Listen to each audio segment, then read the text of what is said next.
अरे ये फिल्में टैक्स फ्री करने वाले लोग कफन तक पर जीएसटी लगा रहे हैं और ये गरीबों की बात करते हैं। सरकार झूठ की सरकार है। ये सरकार के जितने दावे हैं सब खोखले हैं। आज प्रधानमंत्री जी कह रहे थे सबका साथ सबका विकास। ये कैसा सबका साथ सबका विकास है? आप अमीरों के कर्जे माफ कर रहे हैं, उद्योगपतियों के कर्जे माफ कर रहे हैं और यहाँ स्थिति ये हो गई है कि जो मिडिल क्लास, उसकी जो रोजमर्रा की जरूरत की चीजें हैं उस तक पर आपने जीएसटी लगा रखी है। आप फिल्में टैक्स फ्री करते हैं लेकिन स्टूडेंट्स के प्रतियोगी परीक्षाओं के फॉर्म की फीस नहीं माफ कर सकते। न्यू मिडिल क्लास की बड़ी चर्चा की, न्यू मिडिल क्लास जनरेट करेंगे, लेकिन मैं तो यहां खड़ा होकर के सरकार से कहना चाहता हूं कि न्यू मिडिल क्लास का जुमला अपने पास रखिए। यह बताइए कि जो पुराना मिडिल क्लास है उसके साथ आप कैसा व्यवहार कर रहे हैं। आज उसकी स्थिति क्या है? मिडिल क्लास से आपका कोई रिश्ता नहीं। मिडिल क्लास तो आपसे कह रहा है कि मोहब्बत भाईचारे के दीवाने दिन ही लौटा दो, वो सस्ती दाल सब्जी के सुहाने दिन ही लौटा दो। ये अच्छे दिन तो अंबानी अडानी को मुबारक हो, हमें ऐसा करो साहब पुराने दिन ही लौटा दो। वो पुराने दिन जो बहुत अच्छे थे, वो पुराने दिन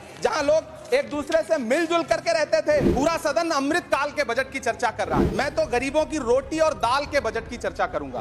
तुम्हारी फाइलों में गांव का मौसम गुलाबी है, मगर ये आंकड़े झूठे हैं, ये दावा किताबी है। मैं इस बजट को अमीरों के लिए पेश किया गया बजट कहूंगा। इसमें गरीबों के लिए कुछ है ही नहीं। नौकरी मांगने वाले नौजवानों पर लाठियां बरसाने वालों, आपने इस बजट में युवाओं को क्या दिया? आपने पुरानी पेंशन बहाली की मांग करने वालों को क्या दिया?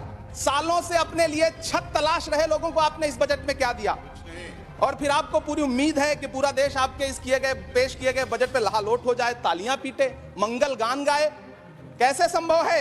लोगों के सरों पर छत देने वाले प्रधानमंत्री जी के जुमलों से अलग उन्हें यह क्यों नहीं दिखता कि राज्यों में बैठे हुए उनके नुमाइंदे लोगों के सरों की छतें उजाड़ रहे हैं? उत्तर प्रदेश हो, असम हो, जम्मू कश्मीर हो, मध्य प्रदेश हो, भाजपा शासित राज्यों के बुलडोजर। गांव वालों आओ, मैं तुम्हारी समस्याएं समाप्त करना चाहता हूं। गांव वाले इकट्ठा हो गए, नेताजी ने गांव वालों से कहा बताओ तुम्हारी दो समस्याएं बताओ, मैं दोनों समस्याओं का यहीं पे समाधान करूंगा। तो गांव वालों ने कहा साहब हमारी पहली समस्या है कि हमारे यहाँ कोई हॉस्पिटल नहीं है। तो नेताजी ने मोबाइल निकाला, कहीं फोन मिलाया और मिला के फोन पे पता नहीं क्या कुछ कहा कि यहाँ गांव में हॉस्पिटल नहीं है, हॉस्पिटल तुरंत यहाँ हॉस्पिटल चाहिए। गांव वाले खुश हो गए कि 1 मिनट में यहाँ हॉस्पिटल आ रहा है। अगली समस्या के बारे में उन्होंने नेताजी ने गांव वालों से कहा कि मैंने आपकी पहली समस्या समाप्त कर दी, दूसरी समस्या बताओ। तो गांव वालों ने कहा साहब इस गांव में कोई भी मोबाइल का नेटवर्क ही नहीं है। ये है इनके काम करने का तरीका, ये है झूठ बोलने का तरीका। झील में पानी बरसता है हमारे देश में, झील में पानी बरसता है हमारे देश में, खेत पानी को तरसता है हमारे देश में, जिंदगी का हाल खस्ता है हमारे देश में,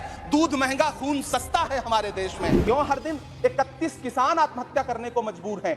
ये सरकार उन पर क्यों बात नहीं करती? कीमत तो बहुत बढ़ गई शहरों में धान की, लेकिन